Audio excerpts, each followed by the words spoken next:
Okay, this is a steam canner, so whenever you have your jar sterilized, you want to open this, but be very careful, you will get burned.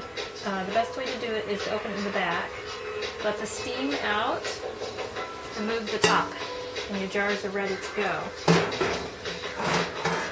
And it has, a steam canner is great because it takes a whole lot less time to get things ready. The water boiling, because you have a very small amount of water as compared to a hot water bath. So I also have back here my jar lids that are ready. That has been boiling. You want to boil those to get the rubber soft so that when you take it and put it on the jars, it creates a nice seal.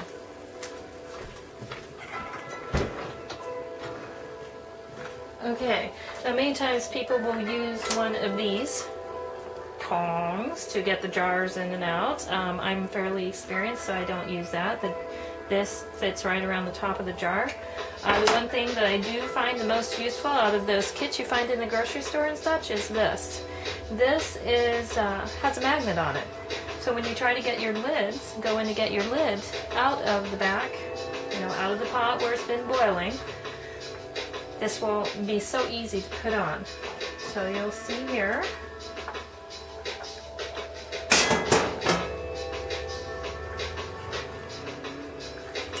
Now you want to make sure the jar is hot as well. So this is how it would come out. Now you keep it in there until it's ready to go. First we take that, put it on. We're going to get our jelly, soon to be jelly, ready here. And this is not going to put in that in the way you want. A bigger ladle is better.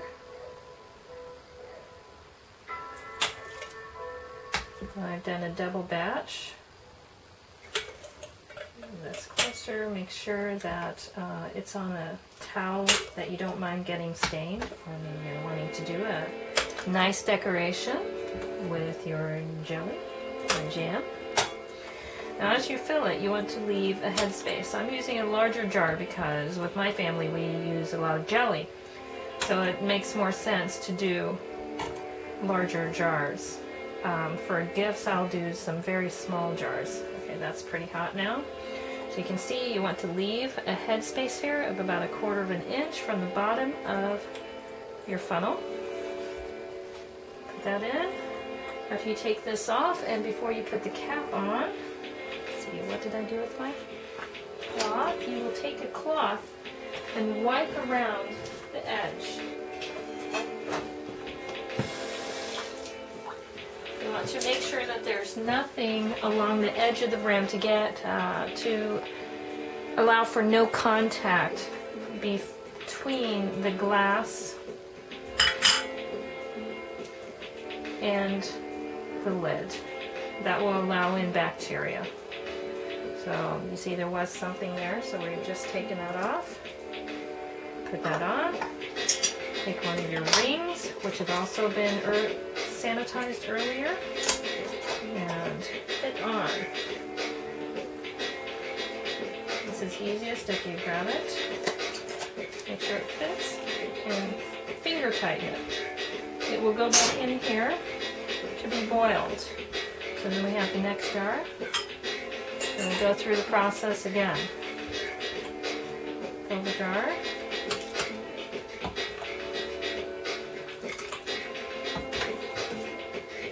These that I'm putting in here are black raspberries,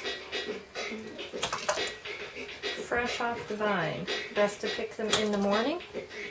I wasn't able to can them in the morning, so I've held on to them and kept them cool until it's ready to can.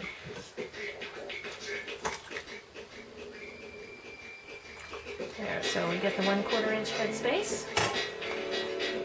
Take this off. Wipe the lid off nicely. You can dry it as well.